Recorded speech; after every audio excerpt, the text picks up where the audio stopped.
There's a beach in Florida where if you've ever swum in the water, chances are you were within 10 feet of a shark and you didn't even know it.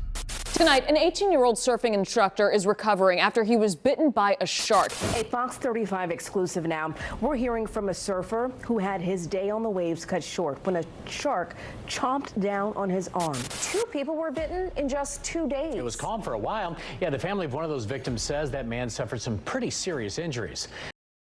New Smyrna Beach holds the Guinness World Record for the most recorded shark attacks anywhere on the planet. The surrounding Volusia County has logged 351 confirmed unprovoked bites since 1882, which is more than double the count of the next county on the list. The threat of a shark attack is so high here that when you go for a dip in these waters, your odds of being bitten are roughly 10 times greater than at any other beach in the country. Yet, these numbers don't give you the full picture of what's actually happening here.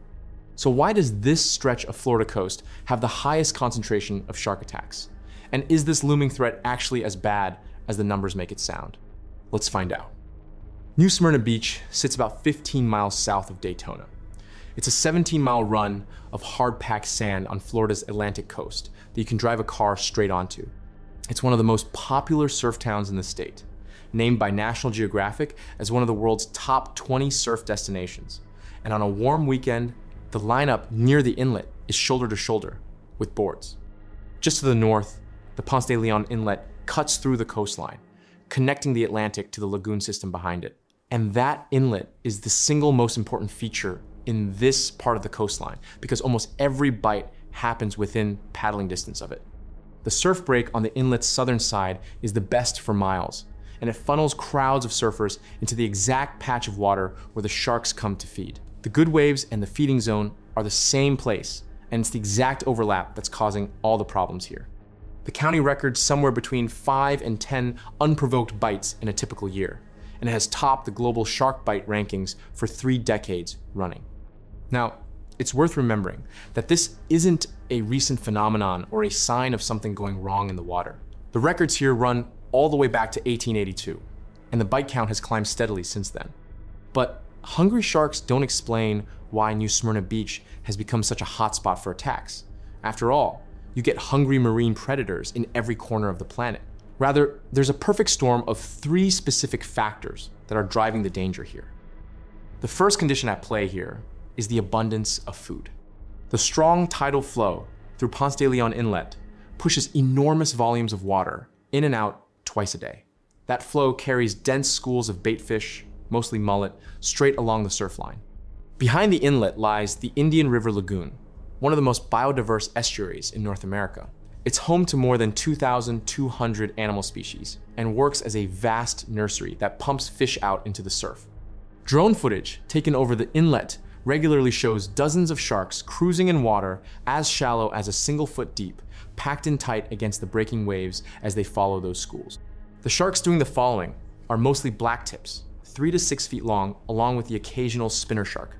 These animals are what biologists call highly piscivorous, meaning they hunt fish almost exclusively. And to do that, they need to move fast and decisively. A black tip can burst through the shallows faster than a person can react, snapping at a moving target before its brain has fully resolved what that target is. They're chasing mullet through churning sandy water, and they're built to strike first and identify second. While it might not exactly be what you want to see while taking a dip, the ironic thing is that a coastline crowded with sharks isn't a sign of a dangerous ocean, it's a sign of a healthy one. That same nutrient-rich inlet flow that feeds the baitfish supports a thriving food chain, and the sharks sit at the top of it. Their presence means the water is clean, full of fish, and in balance.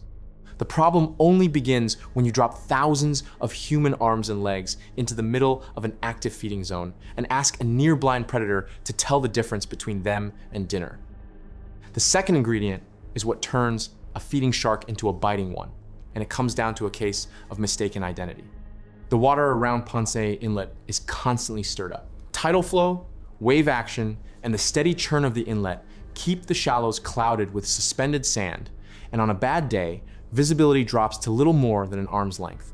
For a blacktip hunting, by sight, a target only has to look right for a fraction of a second, and the shark is already committed to the attack. And this is where the surfers come in.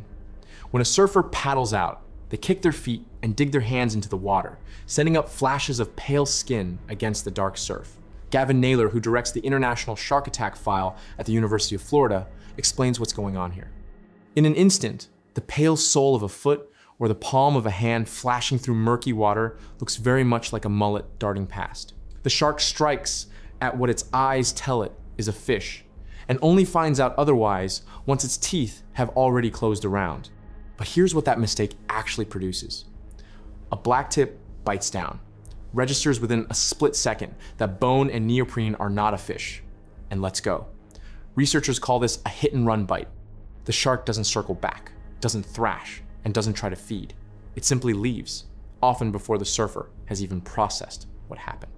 And the vast majority of New Smyrna's bites are exactly this: a single exploratory bite to a limb, usually a leg or a foot, from a small shark that wanted nothing to do with the person it bit. Most victims walk out of the water under their own power and need stitches, not surgery. In July 2025, a surf instructor named Sam Hollis was bitten on the foot while surfing at New Smyrna and yanked clean off his board. He kicked the shark, it released immediately, and he swam to shore with non-life-threatening injuries, already talking about getting back in the water. That outcome isn't luck, it's the norm here, and it's the direct result of which species is doing the biting. A 3-foot blacktip simply doesn't have the size, the bite force, or the intent to do what the public pictures when it hears the words shark attack. The third ingredient is the one that inflates the numbers to record-breaking levels, and it's pure human volume. A bite requires a shark and a person in the same water at the same time. And New Smyrna delivers that overlap better than anywhere on Earth, because the best surf break for hundreds of miles sits directly on top of the most concentrated baitfish run on the coast. Pack a world-class wave with hundreds of surfers, put it inside an active feeding zone, and the collisions become simple arithmetic. More people plus more sharks in the same 100 yards of water equals more accidental contact. That's exactly why Volusia County alone has accounted for more than half of all of Florida's bites in recent years, and why Florida in turn drives a large share of the entire planet's total. In a typical year, the world records somewhere between 60 and 70 unprovoked bites. Volusia County by itself can account for 9 of them, and in the spike year of 2021, it logged 17. But as we've already established, the animal doing the biting is a small, fish-hunting blacktip making a single mistaken nip, so the bites stay shallow and survivable. Because of that, from the 300+ recorded attacks at New Smyrna, there has not been a single recorded death due to shark attacks. The fatality rate isn't low here, despite all those sharks. It's low because of the types of sharks that hunt in these waters. But if you change the species, then you change everything. And if you want to see what a genuinely deadly shark coastline looks like, you have to leave Florida entirely. Roughly 4,000 miles south, on the northeastern coast of Brazil, there's a stretch of water that bites a fraction as often as New Smyrna, but kills at a rate that ranks as the deadliest in the world. The greater Recife area, in the state of Pernambuco, has logged 77 attacks since systematic monitoring began in 1992, and it's thought that up to 40% of those instances have been fatal. The stark contrast with Florida's substantially higher attack rates, but 0 fatalities, isn't about how many sharks there are. It's about what kind they are, and what they do once they've bitten.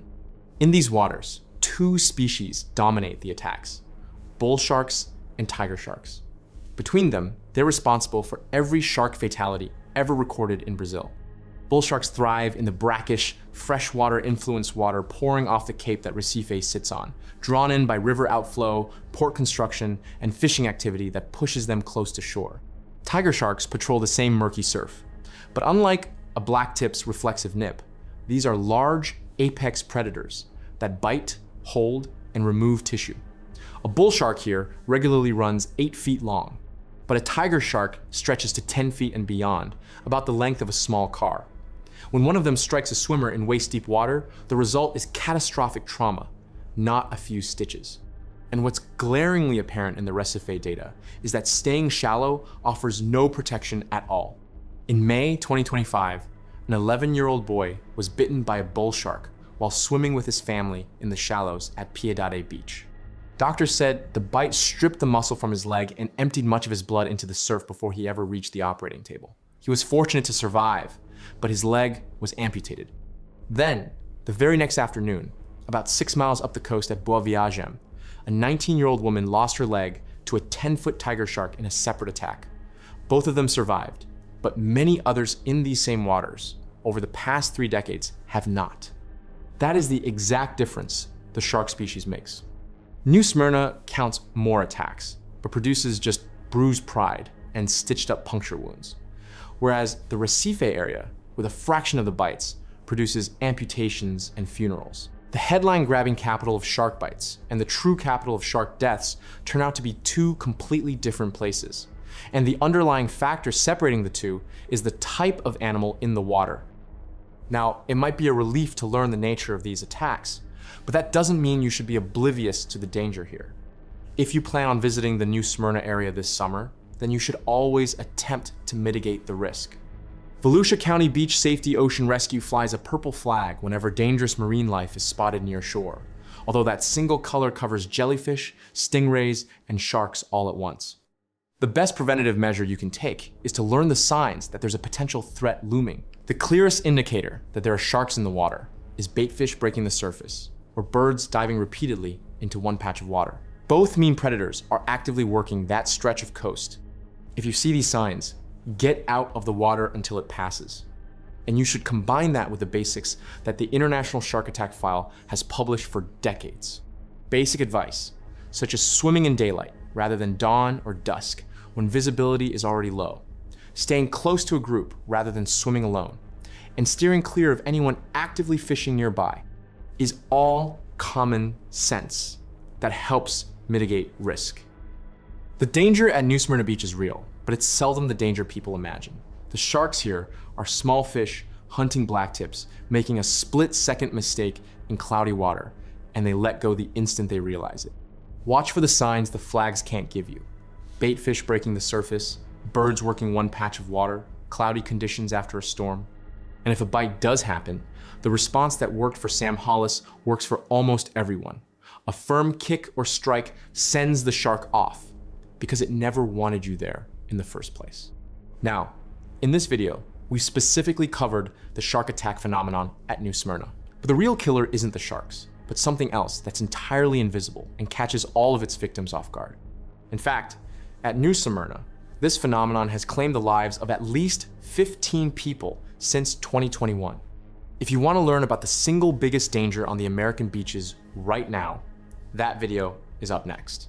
And if you enjoyed this one and want to learn more life-saving tips at America's tourist spots, then make sure to give the channel a like and subscribe.